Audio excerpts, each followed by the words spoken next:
Beta একটা vector নিচ্ছি 1 2 2 আর gamma একটা ভেক্টর নিচ্ছি 1 1 1। আমাকে চেক করতে হবে এটা লিনিয়ারলি ডিপেন্ডেন্ট না ইন্ডিপেন্ডেন্ট সেটা চেক করব। তার জন্য কি বললাম, লিনিয়ারলি ডিপেন্ডেন্ট হতে গেলে আমরা একটা রিলেশন কনসিডার করব। সেই রিলেশন থেকে আমরা যদি কোফিশিয়েন্টগুলোর মান অ্যাটলিস্ট একটা নট ইকুয়াল টু 0 দেখাতে পারি তাহলে বলবো লিনিয়ারলি ডিপেন্ডেন্ট। আর যদি সমস্তগুলো 0 আসে তাহলে লিনিয়ারলি ইন্ডিপেন্ডেন্ট। খেয়াল করো রিলেশন কনসিডার করি c1 alpha plus c2 beta plus c3 gamma equal to theta. তাহলে যদি বসিয়ে দিই ভ্যালুগুলো c1 এটা আসে 2 1 1 plus c2 1 2 2 plus c3 1 1 1 equal to 0। Theta theta মানে হচ্ছে 0 0 0। তাহলে ক্যালকুলেশন করে কি দাঁড়াচ্ছে, ফার্স্ট কোঅর্ডিনেট গুলো অ্যাড হবে 2c1 plus c2 plus c3 কমা c1 plus 2c2 plus c3 কমা c1 plus 2c2 plus c3 equal two 0 0 0। Coordinate গুলো যদি আমরা ইকুয়েট করি তাহলে সেক্ষেত্রে রিলেশন পাচ্ছি 2c1 plus c2 plus c3 equal two 0, c1 plus 2c2 plus c3 equal two 0, c1 plus 2c2 plus c3 equal two 0। Clear? এবার এখান থেকে আমরা c1 c2 c3 মান নট ইকুয়াল টু 0 আসে কিনা দেখব। তো তোমরা এই অ্যাকচুয়ালি এটা simultaneous linear equation of three variables, ঠিক আছে? ডিটারমিনেন্টে বা ম্যাট্রিক্স করার সময় এগুলো আমরা সলিউশন করতে শিখেছি।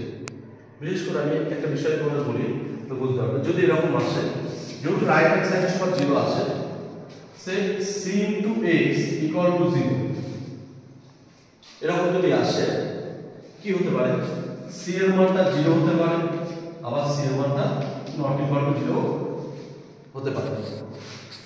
ক্লিয়ার? দেখ যদি c এর মানটা 0 হয় তাহলে 0 into x equal to 0, 0 into x equal to 0। তাহলে x এর সলিউশন কি হবে, a নি থাকে x এর যে কোনো মান হচ্ছে সলিউশন। তাহলে x এর 0 বলো নন 0 বলো সব কিছু এর solution. Actually this is call identity. আর যদি c টা নট ইকুয়াল টু 0 হয় সেট ইজ 2, তাহলে 2x equal to 0, 2x equal to 0। তাহলে সেক্ষেত্রে x এর ভ্যালুটা কি হতে পারে, 1 এর অনলি 0, শুধুমাত্র 0 হবে। তাহলে লিনিয়ারলি ডিপেন্ডেন্ট এবং ইন্ডিপেন্ডেন্ট আমরা জাস্ট ইকুয়েশনটা বার করার পর আমরা এই কনসেপ্ট থেকে বলবো আমরা c এর এক্স্যাক্টলি ভ্যালু মান বার করার দরকার নেই, শুধু c এর মান নন 0 হতে পারে, নন 0 হবে না 0 হবে সেটা জানলে হয়ে গেল। তাহলে আমরা ক্রামারস রুল ইউজ যদি করি c1 কি হবে, এখান থেকে ডেল ক্রামারস রুল ইউজ যদি করি তাহলে এখানে c1 ইকুয়াল টু কত হবে, del 1 বাই del, মনে হচ্ছে c2 equal to del 2 by del আর c3 equal to del 3 by del, নাকি? তাহলে আমি একটা থেকে দেখাবো del into c1 equal to del 1। Delta কি, ডেলটা হচ্ছে কোএফিশিয়েন্ট ডিটারমিনেন্ট 2 1 1 1 1, এখানে হচ্ছে 1 2 2 আর এখানে 1 1 1। এবার del 1 টা আমরা del 1 টা জানি, del 1 টা কি হবে, del 1 টা ফার্স্ট কলামে 0 0 0 বসবে, 0 0 0 আর একটা 1 2 2 1 1 1। তিনটে রোতে বা একটা কলামে সবটাতে যেহেতু 0 আছে ভ্যালুটা কত আসবে, 0 আসবে। তাহলে এখানে আবার কি আসছে না 0 আসছে, আর del into c1 equal two 0। তাহলে একটু আগে যে আমি কনসেপ্টটা বললাম সেই কনসেপ্টে পৌঁছে গেল, c into x equal to 0 কথা বললাম। এইবার যদি আমি দেখি del এর মানটা 0 আসছে তাহলে আমার x এর ভ্যালুটা মানে c1 এর ভ্যালুটা any রিয়েল নাম্বার হতে পারে, তাহলে সেক্ষেত্রে নন 0 ভ্যালু পেতে পারে, তাহলে ডিপেন্ডেন্ট হয়ে যাবে।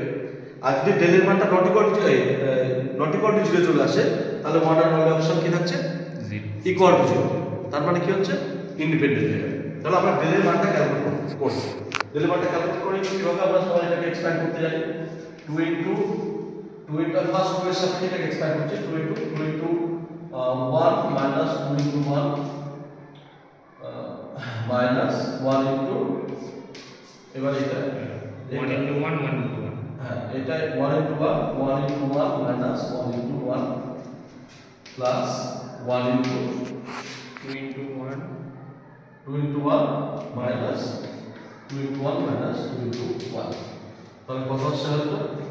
এটাও 0, এটাও 0 এটাও 0, এটাও 0, তাহলে আলটিমেটলি অপশন এখন থেকে দেখতেই পাচ্ছি না this two row are identical, তাহলে ডিটারমিনেন্ট ভ্যালুটা কি আসবে? 0 ই আসবে। ক্লিয়ার? কিন্তু এক্সপ্যানশনটা আমি দেখানোর জন্য এটা বললাম। যাই হোক, তাহলে এটা কত আসলে হবে না 0 ইনটু c1 ইকুয়াল টু 0, তাহলে কি হবে? ডিপেন্ডেন্ট। হ্যাঁ, c1 এর ভ্যালু কি হবে? Any real number, any real number মানে কি হলো? c1 এর ভ্যালুটা নন জিরো হতে পারে। তাহলে নন জিরো যদি একটা ভ্যালু পেয়ে যায়, এই রিলেশনের ক্ষেত্রে নন জিরো যদি একটা ভ্যালু পেয়ে যায়, তাহলে আমরা কি বলতে পারবো? দে আর লিনিয়ারলি ডিপেন্ডেন্ট। কথা বল, ক্লিয়ার আছে? স্টপ করো।